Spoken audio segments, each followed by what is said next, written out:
बड़ी सोच का बड़ा जादू। जैसा कि हमने पार्ट 1 में पढ़ा था, उसी का पार्ट 2।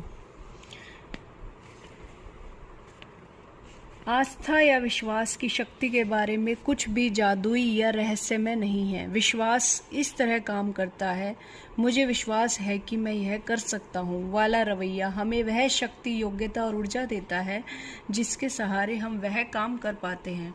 जब आपको यकीन होता है कि आप कोई काम कर सकते हैं तो आपको अपने आप पता चल जाता है कि इसे कैसे किया जा सकता है। हर दिन देश भर में युवा लोग नई नौकरियां शुरू कर रहे हैं।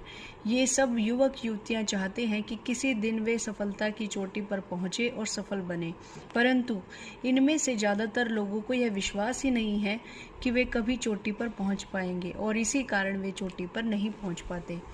अगर आप यह मान लेते हैं कि चोटी पर पहुंचना असंभव है तो आप उन सीढ़ियों को नहीं ढूंढ पाएंगे जिनके सहारे आप चोटी पर पहुंच सकते हैं। ऐसे लोग जिंदगी भर औसत आदमियों की तरह ही व्यवहार करते रहते हैं, परंतु इनमें से कुछ युवक युवतियों को विश्वास होगा कि वे सफल हो सकते हैं। वे अपने काम के प्रति मैं चोटी पर पहुंचकर दिखाऊंगा वाला रवैया रखते हैं और चूंकि उनमें ज़बरदस्त विश्वास होता है, इसलिए वे चोटी पर पहुंच जाते हैं, यह जानते हुए कि वे भी सफल हो सकते हैं और ऐसा असंभव नहीं है। यह लोग अपने वरिष्ठ एग्जीक्यूटिव्स के व्यवहार को गौर से देखते हैं। वे सीखते हैं कि सफल लोग किस तरह समस्याओं को सुलझाते हैं और निर्णय लेते हैं। वे सफल लोगों के रवैये को ध्यान से देखते हैं। जिस आदमी को विश्वास होता है कि वह काम कर लेगा, उसे हमेशा उस काम को करने का तरीका सूझ जाता है।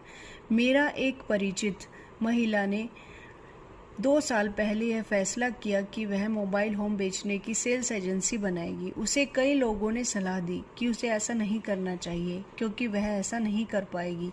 उस महिला के पास पूंजी के नाम पर सिर्फ $3000 थे और उसे बताया गया कि इस काम को शुरू करने के लिए इससे कई गुना ज़्यादा पूंजी की ज़रूरत होती है। उसे समझाया गया इसमें प्रतियोगिता बहुत है और इसके अलावा आपको मोबाइल होम्स बेचने का कोई अनुभव भी नहीं है, आपको बिजनेस चलाने का अनुभव भी नहीं है। परंतु इस युवा महिला को अपनी क्षमताओं पर भरोसा था। उसे विश्वास था कि वह सफल होगी। वह मानती थी कि उसके पास पूंजी नहीं थी, कि बिजनेस में सचमुच बहुत प्रतियोगिता थी और यह कि उसके पास अनुभव नहीं था। परंतु उसने कहा, मुझे यह साफ दिख रहा है कि मोबाइल होम उद्योग तेजी से फैलने जा रहा है।